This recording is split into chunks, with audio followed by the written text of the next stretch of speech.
Welcome आप सभी विद्यार्थियों का एक बार फिर से फिजिक्स फॉर यू के इस यूट्यूब चैनल में आप सभी विद्यार्थियों से यह अपील है कि इस कोविड-19 वैश्विक महामारी जो फैली हुई है उसमें आप लोग सतर्कता बरतें, घर में रहें और घर से बेवजह बाहर ना निकलें।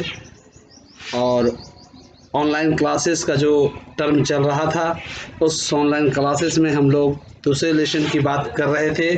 दूसरे लेसन में हमने आधा चैप्टर गॉसेस थ्योरम तक पढ़ा था। आज गॉसेस थ्योरम का एप्लीकेशंस पढ़ेंगे, तो आप लोग रेडी हो जाइए इस वीडियो के माध्यम से गॉसेस थ्योरम के एप्लीकेशन को जानने के लिए। ध्यान दें, इस चैप्टर में हमारा गॉस प्रमेय के अनुप्रयोग पढ़ना है, applications of Gauss's theorem. Gauss's theorem के अनुप्रयोग। गॉसेस थ्योरम का प्रयोग में क्या है अनुप्रयोग? Intensity of the electric field at a point due to uniform charge sphere. कहने का मतलब यह हुआ कि गॉस प्रमेय का उपयोग करके हम लोग विभिन्न प्रकार के ज्यामितीय चालकों के समीप विद्युत क्षेत्र की तीव्रता कैसे ज्ञात करेंगे, इसकी चर्चा हम लोग करेंगे। तो सबसे पहला जो पॉइंट हमारा है कि किस प्रकार का आकृति है, गोलीय आकृति है। अगर किसी गोलीय चालक को एक समान रूप से हम आवेशित कर देते हैं तो उस गोलीय चालक को आवेशित करने के बाद उससे किसी बिंदु पर चाहे वह बिंदु 3 स्थिति हो सकता है कि वह बिंदु point is situated outside of the sphere. पहला कि वह बिंदु जो है गोले के बाहर स्थित हो। दूसरा, वह बिंदु जो है point is situated on the surface of the sphere, वह बिंदु गोले के सतह पर स्थित हो। और तीसरा, point is situated inside the sphere. तीसरा है कि वह बिंदु जो है जहां हमें विद्युत क्षेत्र की तीव्रता ज्ञात करनी है वो कहाँ आ जाए, गोले के अंदर आ जाए। तो ये 3 केस में हम लोग विद्युत क्षेत्र की तीव्रता का मान ज्ञात करेंगे by help of Gauss theorem, Gauss के प्रमेय का उपयोग करके। तो सबसे पहला हम लोग देखेंगे intensity of the electric field at a point due to uniform charge sphere. एक आवेशित गोले के कारण किसी बिंदु पर विद्युत क्षेत्र की तीव्रता कैसे ज्ञात की जाती है? When point is situated outside of the sphere, जब बिंदु गोले के बाहर स्थित। तो ध्यान दें कि मान लेते हैं कि एक गोला है जिसकी त्रिज्या r है, कैपिटल R त्रिज्या का एक गोला है, एक है ना। इस गोले को हम लोग A नाम दे दिए, जो एक समान रूप से प्लस Q आवेश से इसके आवेशित है। चारों ओर आवेश है ना। एक समान रूप से आवेशित गोला है जिस पर Q आवेश दिया गया है। अब इस गोले के केंद्र O से स्मॉल r दूरी पर, यहां से ये कैपिटल R हो गया जो इसकी त्रिज्या होगी। अब इससे स्मॉल r दूरी पर यहां हम चले गए, ये दूरी यहां से यहां एक पॉइंट P है जहां पर हमने विद्युत क्षेत्र की तीव्रता ज्ञात करनी है। तो इस विद्युत क्षेत्र की तीव्रता P का मान P पर कैसे ज्ञात करेंगे? इसके लिए हम लोग क्या करते हैं कि जो स्मॉल r दूरी है यहां से O से P तक, इस स्मॉल r का त्रिज्या मानकर एक गोला बनाते हैं, है ना, जो इस तरह से जाएगा।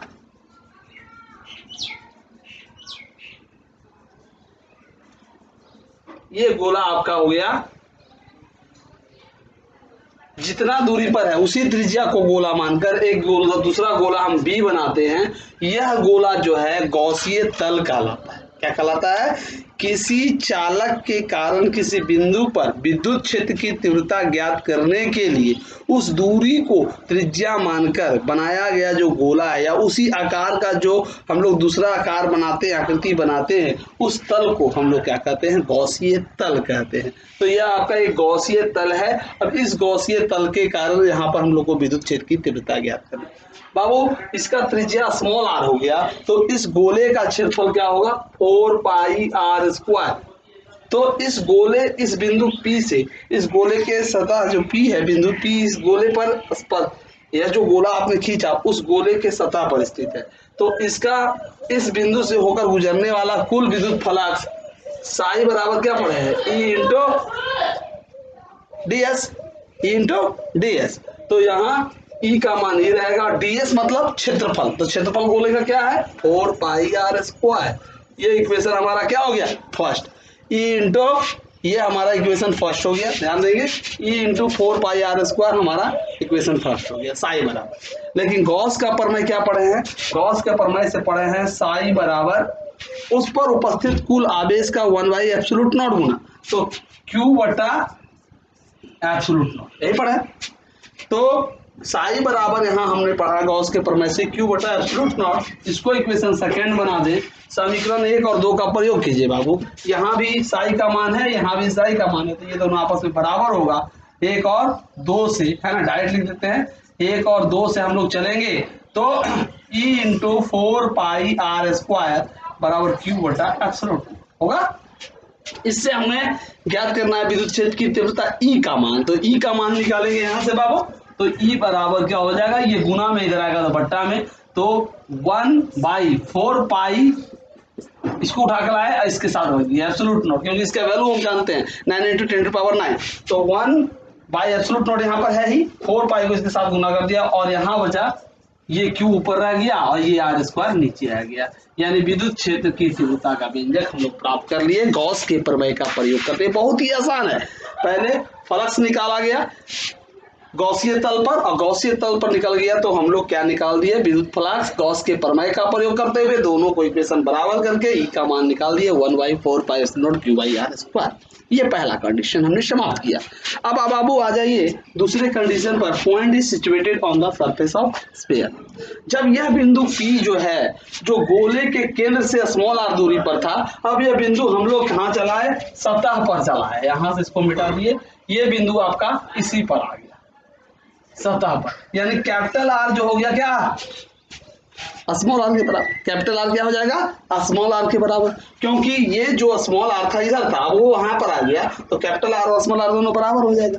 तो इस कंडीशन में फिर उसी तरह से चलेंगे कि इसका जो क्षेत्रफल होगा वो 4πr² कैपिटल R हो जाएगा, यहाँ Q बटा एब्सोल्यूट नॉट होगा और यहाँ से 4π कैपिटल R² हो जाएगा और यहाँ से हमारा ये Q/r, यानी सेम प्रोसेस से हम चलेंगे और यहाँ पर सिर्फ स्मॉल r की जगह क्या हो जाएगा, कैपिटल R। एक बात और मैं बता दूं, पहले ही जो बात बताया पहला पॉइंट जो था उसमें ही अगर आवेश उसके सतह पर है तब चाहे आवेश को उसके केंद्र पर भी रख दे तो भी, है ना, विद्युत क्षेत्र की तीव्रता r दूरी पर वही आएगा, है ना, जो उसके कुल आवेश को उसके सतह पर रखने से आता है। कुल आवेश सतह पर रहे चाहे उसके केंद्र पर रहे, विद्युत क्षेत्र की तीव्रता उसके r दूरी पर Q 1/4π Q/r², दोनों स्थिति में सेम आता है। और जब पॉइंट को सतह पर ले जाते हैं तो उस स्थिति में हमारा क्या जाता है बाबू, कैपिटल R², यानी 1/4π Q/r²। क्लियर। चलिए अब हम लोग तीसरे पॉइंट की बात करेंगे, point is situated inside the sphere. When point is situated inside the sphere, जब बिंदु कहाँ आ जाए, गोले के अंदर आ जाए। अब ध्यान देंगे, ये मेरा एक बड़ा सा गोला है A, इस पर प्लस Q आवेश एक समान रूप से आवेशित है, त्रिज्या इसका कैपिटल R है, कोई दिक्कत, सेंटर O है, त्रिज्या R है। अब इसके अंदर स्मॉल r दूरी पर, यहाँ स्मॉल r दूरी पर एक बिंदु P है, यहाँ P पर क्या निकालना है, विद्युत क्षेत्र की तीव्रता ज्ञात कर। तो अब हम लोग फिर यहाँ पर इसी त्रिज्या का एक गोला बनाएंगे, सकेंद्री गोला, केंद्र दोनों का सेम होगा, त्रिज्या स्मॉल r हो जाएगा, P उस सतह पर होगा, इसका मान लेंगे हम लोग ये गोला A है, ये गोला B है। तो यह गोला B क्या कहलाएगा, गॉसीय तल कहलाएगा, गॉसीय सरफेस कहलाएगा। ये क्लियर, कोई दिक्कत नहीं है यहाँ तक। अब बिंदु P पर हम लोग विद्युत क्षेत्र की तीव्रता ज्ञात करना है, तो फिर उसी तरह से इसका कौन लेंगे, इस बिंदु से होकर P बिंदु से होकर गुजरने वाला कुल विद्युत फ्लक्स E × ds, तो फिर 4π स्मॉल r² होगा।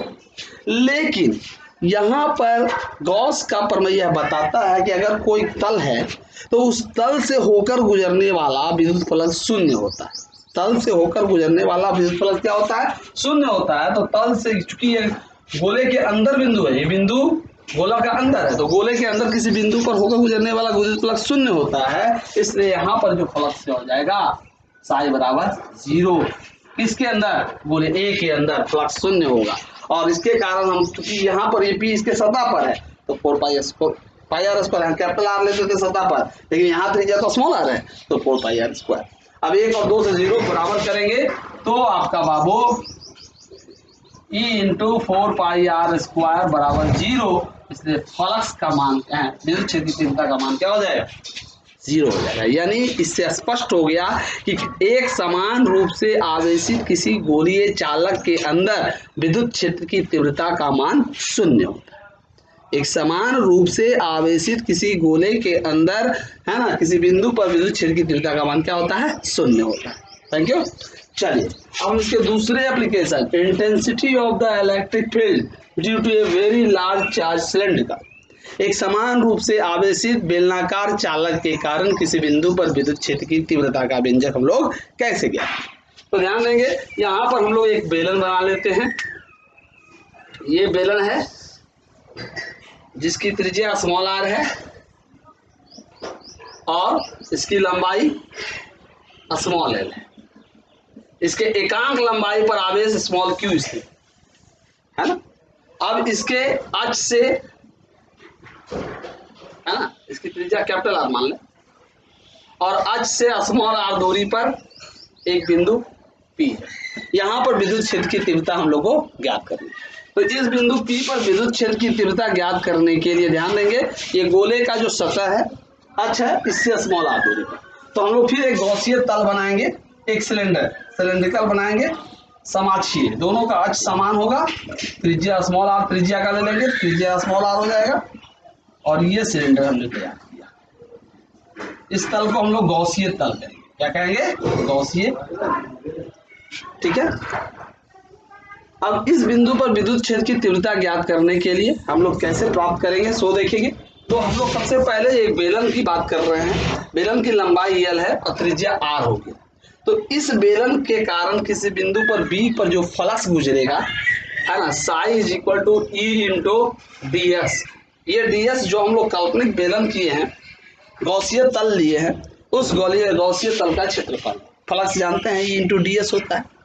तो E इंटू ds हो गया बाबू।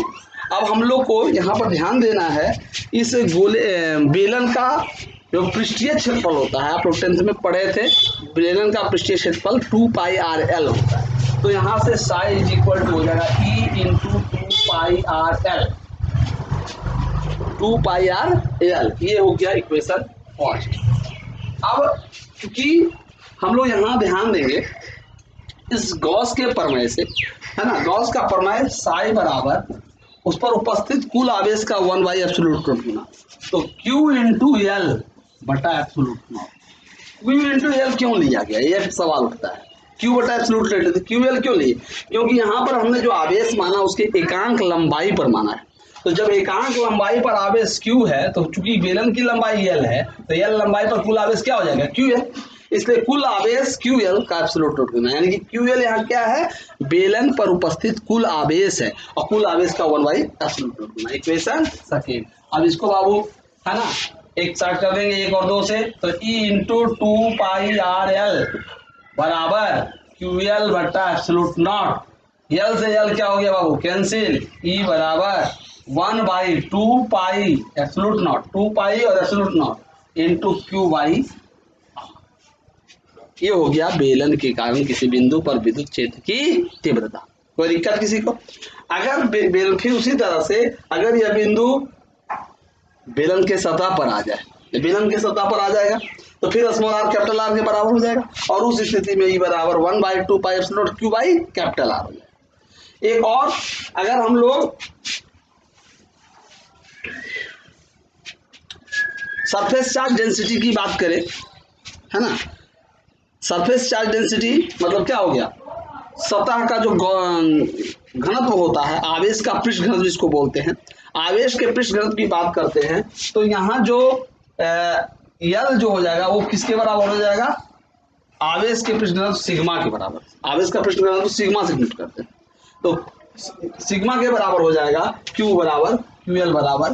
तो उस केस में हमारा जो हो जाएगा E बराबर 1/2π एब्सोल्यूट नॉट और Q के जगह सिग्मा बाई R। ये भी आपको थ्योरी में दे दिया जाएगा व्हाट्सएप पे। अब इस चैप्टर में 2 टॉपिक और बच गए बाबू। 2 टॉपिक मतलब इसके एप्लीकेशन में ही 2 और हम लोग पढ़ेंगे। उस एप्लीकेशन की चर्चा फिर अगले वीडियो में करेंगे, क्योंकि वीडियो बड़ा हो जाता है तो अपलोड होने में दिक्कत होती है।